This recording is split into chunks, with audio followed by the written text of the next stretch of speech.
ஆகையால் கர்த்தருடைய கோபம் தனது ஜனங்களுக்கு விரோதமாய் மூண்டது. அவர் தம்முடைய கையை அவர்களுக்கு விரோதமாக நீட்டி பர்வதங்கள் மலைகள் அதிரத்தக்கதாகவும் பிணங்கள் நடுவீதி ரோட்டாரம் பட்டணங்கள் வீடுகளும் முற்றம் எல்லாம் குப்பை போல் குவிக்கப்படும்.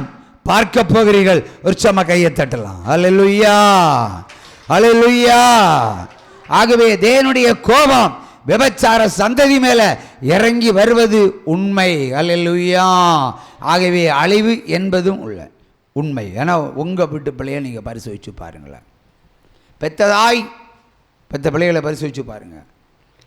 உங்கள் பிள்ளைய பரிசுத்தவான்னு சொல்ல முடியுமா? சொல்ல முடியுமா? உங்கள் மகனை பரிசுத்தவான்னு சொல்ல முடியுமா? உங்களாலேயே உங்கள் பிள்ளைகளை சர்டிஃபிகேட் பண்ண முடியலை. என் பிள்ளை பரிசுத்தம்னு சொல்ல தெரியல. ஏனென்றால் அவருடைய வாழ்க்கை தரம் அப்படி இருக்கிறது. அவை தேவன் பார்க்கிறார். எல்லா பிள்ளைகளும் கெட்டு சீரழிந்து குட்டிச்சோராக நிற்கிறாங்க. அப்போ குட்டிச்சோருக்கு எதுக்கு நீ ஆசீர்வாதம் போட்டு தள்ளிடுவேன்னு அவர் தீர்மானிச்சிட்டார். தீர்மானித்ததை ஜபத்தாலேயோ உபவாசத்தாலேயோ மாற்ற முடியாது. அவர் நிறைவேற்றி முடிக்கிறார். நம்ம பார்க்கிறோம். அவ்வளோதான். அல்லேலூயா. உற்சாகமா கையை தட்டுங்க. அதில் நீங்கள் அகப்படாமல் இருக்க வேண்டுமானால் உங்களுக்கு பரிசுத்த வஸ்திரம் தேவை. அல்லேலூயா. யோபு 24:15 வாசிப்போம். யோபு 24:15.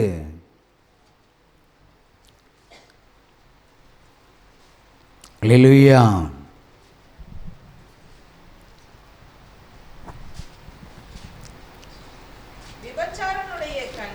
விபச்சாரக்காரனுடைய கண் மாலை மயங்குகிற வேளையில் காத்திருந்து என்னை ஒரு கண்ணும் காண மாட்டாது என்று சொல்லி முகத்தை மூடிக்கொள்ளுகிறான். அல்லேலூயா. ஒரு விபச்சாரம் என்ன செய்வான்? சாயங்கால வேளையில் தான் என்ன பண்ணுவான்? விபச்சார திட்டங்கள் நிறைவேற்றப்படுகிற வேலை எது? சாயந்தரம் தானே, மாலை தானே அதிகமாக பயன்படுத்துவார்கள். அல்லேலூயா. அவன் என்ன பண்ணுறான்? யாரும் என்ன பார்க்க மாட்டாங்கன்னு தன்னுடைய கண்ணை தன் கையால் மூடிக்கிடுவான். ஆண்டவருடைய கண்ணை மூட முடியுமா? முடியாது. அப்படி யாருடைய எல்லோருடைய பாவங்களையும் நீங்கள் மூடிக்கொண்டாலும் வஸ்திரம் போட்டு பேக் பண்ணி வைத்திருந்தாலும் கர்த்தருக்கு அது தெரியும். அதற்கேற்ற நியாய தீர்ப்பு இந்த உலகத்தில் வரும். ஒரு சம கையை தட்டலாம். அல்லேலூயா. ஆகவே ஏசாயா 4:1 கூட வாசிப்போம். நிறைவேற்றப்பட்டிருக்கிற தீர்க்க தரிசனம். ஏசாயா 4:1. அந்நாளில் 7 ஸ்திரீகள் ஒரே புருஷனை பிடித்து நாங்கள் எங்கள் சொந்த ஆகாரத்தை புசித்து சொந்த வஸ்திரத்தை உடுப்போம்.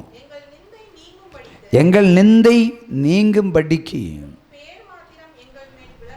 உன் பெயர் மாத்திரம் எங்கள் மேல் விளங்கட்டும் என்றார்கள்.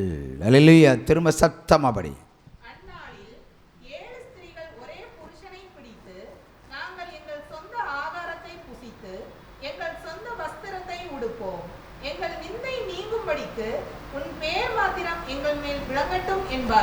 அல்லேலூயா. இந்திரா இதுக்கு விளக்கம் சொல்லுங்க.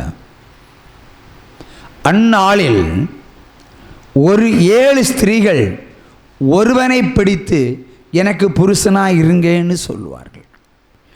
நீ சும்மா இருந்தால் போதும், நாங்கள் வேலை செஞ்சு உனக்கு காசு தரோம், நாங்கள் வேலை செய்து உனக்கு சாப்பாடு தரோம், நாங்கள் வேலை செய்து நாங்கள் வஸ்திரம் கொடுத்துலாம், நீ ஒன்றுமே பண்ணி தர வேண்டாம். அதாவது இப்போதெல்லாம் ஆண்கள் வேலை செய்து பெண்களுக்கு சாப்பாடை போடுறோம் இல்லையா? அப்படி தானே? ஆம்பளைங்க சம்பாதிச்சு வீட்டில் கொண்டு வராங்க. அதை வச்சு நீங்கள் ட்ரெஸ்ஸு சாப்பாடு பொட்டு பூவு அலங்காரம் ஸ்ப்ரே எல்லாம் வாங்குறீங்க இல்லையா? இதானே நடக்குது. இப்போ மாற்றி நடக்கும்னு சொல்கிறாரு. அந்நாட்களில் 7 ஸ்திரீகள் ஒருவனை பிடித்து உன் பெயர் மாத்திரம் எங்கள்கிட்ட விளங்கட்டும், எனக்கு மட்டும் நீ புருஷனாயிரு, எங்கள் 7 பேருக்கு நீ புருஷனாயிரு, ஓடி போயிடாத, நீ வீட்டில் ராஜா மாதிரி உட்காரு, சாப்பாடு நாங்கள் போடுறோம், துணிமணியெல்லாம் நாங்கள் வாங்கி தரோம், நீ எதுக்கு பண்ணிடும், புருஷனோட அடையாளம் மட்டும் இருந்தால் போதுன்னு நான் விளக்கி தரேன். இதுக்கு என்ன அர்த்தம்? இதை விட விளக்கம் தேவையில்லை. இருந்தாலும் என்ன விளக்கம்? ஒரு தீர்க்க தரிசனம் ஒளிந்து போய் கிடக்கிறது, மறைந்து கிடக்கிறது. வேறு யாராவது சொல்ல முடியுமா? பெண்கள் பலுகி பெருகுவார்கள், ஆண்கள் இனம் குறைந்து போகும். இது தீர்க்க தரிசனமாகும். இது புத்தகத்தில் எழுதப்பட்டிருந்த இயேசு பரிவில் எழுதப்பட்ட தீர்க்க தரிசனம். ஆனால் இதில் இன்னும் நீ சொன்னது 90% கரெக்டு.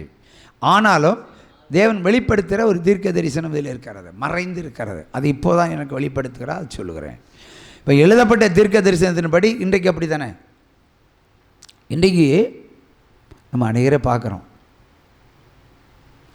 காலேஜில் படிக்கிற பிள்ளைங்களெல்லாம் ஒரு லவ் மட்டும் சொல்கிறேன், +2ல் ஒரு லவ் வச்சுருப்பாங்க, அது பிரேக்கப் ஆகிரும், அது காலேஜில் போகாது. அடுத்து காலேஜில் ஃபஸ்ட் இயரில் ஒன்று வச்சுருப்பாங்க, அதுவும் பிரேக்கப் ஆகும். 2வது செகண்ட் இயர் வராங்க, இன்னொருத்தன் வருவான், அதில் டச்சப் ஆகிரும். அது ஈவினிங் வரும், பெஸ்ட்டு வருமா இன்னொன்று, அப்படி பிரேக்கப் ஆகி ஒருத்தன் ஒரு பெண்ணு நிறைய லவ்வரை வச்சுருக்காங்க. அப்படி தானே? அப்படி தானே? லவர்மெண்ட்னு சொன்னால் தான் கொஞ்சம் தப்பித்து போக முடியும், சட்ட பாதுகாப்பு உண்டு. நான் சொன்னமே நீ வேறு இல்லையா? இன்று ஆண்கள் அதிகமாகி கெட்டு போயிருக்கிறார்களா, பெண்கள் அதிகமாகி கெட்டு போயிருக்கிறான்னு கேட்டால் இதுக்கு நீங்கள் தான் பதில் சொல்லணும். பெண்கள் தான் கெட்டு போயிருங்கள். இது சொன்னதே பெண்கள் தானே. இப்போ செக்ஸை வந்தால் உங்களுக்கு தான் வரும், எனக்கு அதான் உண்மை இல்லையா? என்றால் பாவ அறிக்கை இடும் பொழுதெல்லாம் தெரியும், ஆண்களை விட அதிகமாக பெண்கள் தான் பாவ அறிக்கை விடுகிறார்கள் இல்லையா? என்ன சொல்கிறோம்? இப்போ இந்த வசனம் நிறைவேறி இருக்குன்னு அர்த்தம். அப்போ ஒரு ஸ்திரீ 7 ஸ்திரீகள் ஒரு இடத்துல இருக்கிறாங்கன்னு அர்த்தம். ஆனால் இன்றைக்கு வெளிப்படுத்துகிற தீர்க்க தரிசனத்தினுடைய இன்டீரியர் மீனிங் வேற அர்த்தம். இவர் சொன்னால் பெண் இனம் பழுகி பெருகும்போது, ஆண்கள் இனம் குறைந்து போகும்போது ஒருத்திக்கு ஒருத்தன் கிடைக்க மாட்டான் இல்லையா? கல்யாணம்னு சொன்னால் நீ 7 பேரை வச்சுக்கோ, நாங்கள் 7 பேர் ரெடி. இப்போ அப்படில ஒருத்தி கழுத்தண்டிட்டுனா இன்னொருத்தியோட கட்டலான்னு நினச்சா என்ன பிரச்சனை வேறு மாதிரி போகுது இல்லையா? அப்படி தானே போகுது. இப்போ அப்படி இல்லை, நீ ஒருத்தன் இருந்தால் போதும், நாங்கள் 7 பேர் இருக்கிறோம், பயப்படாத. 7 பேருக்கு 7 ஆம்பளை கிடைக்காதா? இங்கே தான் பாயிண்ட். பிரதர் சொல்லுங்கள், 7 பேருக்கு 7 ஆம்பளை ஆன்சர் இங்கே தான் இருக்குது. 7 பெண்களுக்கு 7 ஆம்பளை கிடைக்காது. உற்சாகமாக கையை தட்டுங்க, ஒருத்தன் தான் கிடைப்பான். 6 பேர் சாகடிச்சிருவாரு அல்லேலூயா. அப்படியானால் யுத்தத்தின் சத்தம் கேட்கும் போது முதல்ல சாகிறது ஆம்பளைங்க. தேடி பிடிச்சு ஆண்கள் எல்லாம் அழிக்க போறார் தேவன். உற்சாகமாக கையை தட்டலாம். ஆண் வர்க்கம் ஒளிந்து போகும். எப்படி ஆண்கள் தான் அழிந்து போவார்கள். ஏன்னா ஆண்கள் தான் ஜெபம் பண்ணுறது குறவு, பெண்கள் அதிகம். அதனால் பெண்களுடைய ஜெபம் கொஞ்சம் காக்கப்படும். ஆனால் ஆண்கள் அழிந்து போகும்போது எங்கள் நிந்தையை மாற்ற யார் வேணும்? ஆம்பளை வேணும். அப்போ 7 பேருக்கு ஒருத்தனை தேடி பிடிச்சிருவாங்க. ஆண்களை தேடி பிடிச்சா கிடைக்காது. அப்போ ஒருத்தன் கிடைப்பான். கிடைச்சானா 7 பேர் அமுக்கிடுவாங்க. ஆகவே ஆண்களே தப்பித்து போயிங்க, பார்த்து வச்சுக்கோ, தப்பித்து போனோம். அவர் 7 பெண்கள் கண்டு அவங்கள விட மாட்டாங்க, அமுக்கிடுவாங்க, கோழி குஞ்சு அமுக்கிற மாதிரி. வேத வசனம் அப்படி சொல்லுகிறது. அவை பெண்கள் இடத்தில் ஆண்கள் எச்சரிக்கையாக இருப்பது நல்லது. உற்சாகமாக கையை தட்டலாம். அவை ஆண் வர்க்கம் அழிக்கப்படுகிறது. இதுதான் தீர்க்க தரிசனம். ஆண் சந்ததி ஒளியும், பெண் சந்ததி பெருகும். இருக்கிற பெண்களும் இருப்பார்கள், ஆண்கள் ஒளிந்து போவார்கள். இப்போ ஆண்களுக்கு தட்டுப்பாடு, அரிசி தட்டுப்பாடு மாதிரி ஆண்களுக்கு தட்டுப்பாடு.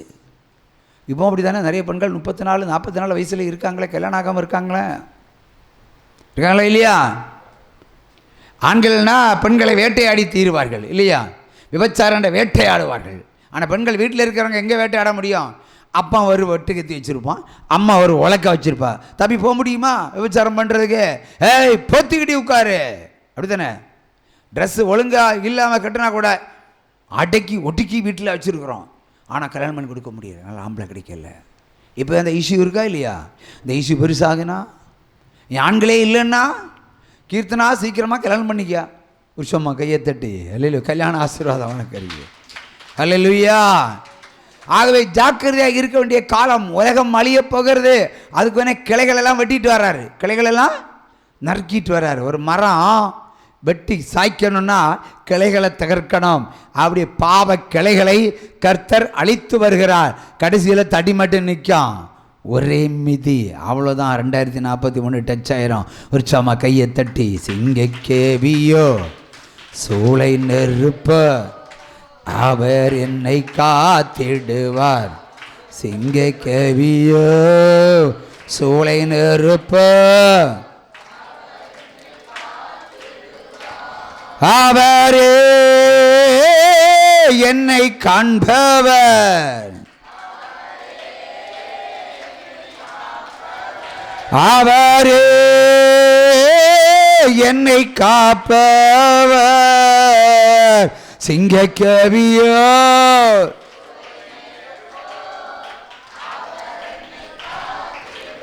ஹல்லேலூயா, ஹல்லேலூயா. எபிரியர் 10:13, ஏசாயா 6ஆம் அதிகாரம் 10:13 வாசிக்க கேட்போம். ஏசாயா 6ஆம் அதிகாரம் 10 முதல் 13. இந்த ஜனங்கள் தங்கள் கண்களினால் காணாமலும் தங்கள் காதுகளில் கேளாமலும் தங்கள் இருதயத்தினால் உணர்ந்து குணப்படாமலும் நான் அவர்களை ஆரோக்கியமாக்காமலும் இருக்க நீ அவர்களை இருதயத்தை கொளுத்ததாக மாற்றி அவர்கள் காதுகளை மந்தப்படுத்தி அவள் கண்களை மூடி போடு என்றார். அப்பொழுது நான், ஆண்டவரே எதுவரைக்கும் என்று கேட்டேன். அதற்கு அவர், பட்டணங்கள் குடியில்லாமலும் வீடுகள் மனுஷ சஞ்சாரம் இல்லாமலும் பாழாக்கி பூமியை அவாந்தர வெளியாக்கி கர்த்தர் மனுஷரை தூரமாக விலக்குவதினால் தேசத்தின் நடுமையம் முற்றிலும் வெறுமையாக்கப்படும் வரைக்கும் ஆகிலும் அதிலும் இன்னும் 1/10 இருக்கும், அதுவும் திரும்ப நிர்மூலமாக்கப்படும். கர்வாரி மரமும் அரச மரமும் இலையற்று போன பின்பு அவைகளின் அடிமரம் இருப்பது போல அதன் அடிமரம் பரிசுத்த வித்தாக இருக்கும் என்றார். ஒரு சம கையை தட்டலாமா? இதுதான் தீர்ப்பு. அல்லேலூயா. ஆண்டவர் என்ன சொல்லுகிறார் என்று சொன்னால், பட்டணங்கள் குடியேற்று போகும், வீடுகள் மனுஷ சஞ்சாரம் இல்லாமல் போகும். நானே சொல்லியிருக்கிறேன், நீங்கள் வீடெல்லாம் கட்டாதீங்க, சென்னை பட்டணத்தில் போனால் நல்ல ஆளுக்கு ஒரு பெரிய கட்டடத்தை எடுத்துக்கலான்னு சொல்லியிருக்கானே இல்லையா? தேவனுடைய பிள்ளைகளுக்கு வீடு இலவசம், வீடு தீர்க்க தரிசனம். அது இப்போ சொல்லலை, 23 வருஷமாக இதை தான் சொல்லிகிட்டு இருக்கிறேன். வீடு கட்டலை, வீடு கட்டலை, வீடு கட்டலை, வீடு கட்டலை, வீடு கட்டலை, வீடு கட்டலை. அல்லேலூயா. எல்லோரும் வீட்டு மேலே தான் ஆசை, கர்த்தர் மேலே ஆசை இல்லை. அல்லேலூயா. வீடை கட்டினா பெருக்குவீங்களா? பெருக்க மாட்டீங்க. வீடை கட்டினா துடைப்பீங்களா? துடைக்க மாட்டீங்க. அப்படி தானே? அதுதான். ஆனால் வீடு கட்டுக்க ஆசை. ஆனால் கர்த்தருடைய பிள்ளைகளுக்கு இலவசமாக வீடுகள் கிடைக்கும். அல்லேலூயா. 23 வருஷமாக வீடுகள் கேட்பாரற்று கிடக்கும், அது என் பிள்ளைகளுக்கு கொடுப்பேன் என்று ஆண்டவர் சொல்லியிருக்கிறார். பிராப்டசி. அவை கடன் வாங்கி வீடு கட்ட ஓடாதீங்க. அல்லேலூயா. ஆண்டவர் இலவசமாக வீடு கொடுக்க போகும்போது நீங்கள் பட்டணத்துக்கு போங்க, கேட்பாரற்று கிடக்கும். 4 மாடியா 10 மாடியா 14 மாடியா 4 மாடின்னு அங்கே போயிடாதீங்க, அதெல்லாம் காலியாயிரும். அல்லேலூயா. சென்னைக்கு போங்க, இஷ்டத்துக்கு வீடு எடுங்க, அவர் அழிக்க போகிறாரு. அல்லேலூயா. கேட்பாரற்று கிடக்கும். மனுஷன் குடியேற்று இருப்பான். இப்போ ஒரு 10 பேர் இருக்காங்களே, ஒரு வீட்டில் 10 பேர். ஆமோஸ் சொல்கிறார், வீட்டில் 10 பேர் இருந்தால் 10 பேரையும் சாப்பிடா, ஒருத்தர் இருந்தால் நீ சாப்பிடா. அப்போ வீடு சித்தம் பிரியமெல்லாம் எடுக்கும். அப்படி தானே? அவள் துன்மார்க்கத்தனத்தில் ஒருவன் வீடு கட்டி வச்சுருப்பான். அப்போது அந்த வீட்டில் இருக்க 10 பேரும் சாவாங்க. அப்போ சொத்து யாருக்கு வரும்? பரிசுத்தம் உள்ள தம்பி யாருக்கு வரும்? இல்லையா? அப்படி தானே? அண்ணன் சொத்து, அண்ணனு சந்ததி இல்லைன்னா சொத்து யாருக்கு வரும்? தம்பிக்கு தானே வரும். இல்லை பரிசுத்தம் தம்பி இல்லைன்னா அண்ணனுக்கு வரும். பங்கிட்டு எடுக்கலாமா இல்லையா? ஆண்டவர் கொடுத்துருவாரா இல்லையா? வித்தியாசமாக இருக்கா இல்லையா? ஒரு செய்வாரா இல்லையா? செய்து முடிக்கிற தேவன். ஹல்லேலூயா. ஆகவே எதை குறித்தும் கலங்காம கிருபையோடு இருக்க போராடுங்க, வல்லமையோடு வாழ போராடுங்க. சொத்து சேர்க்க நினைக்காதீங்க. என் சொத்து சேர்த்தா கூட அவங்கள சம்பாதிக்க முடியுமா? அதில் ஏதாவது பயிர் நட்டு அதில் அறுவடையை காண முடியுமா? விதைக்கிற கூட கிடைக்காது.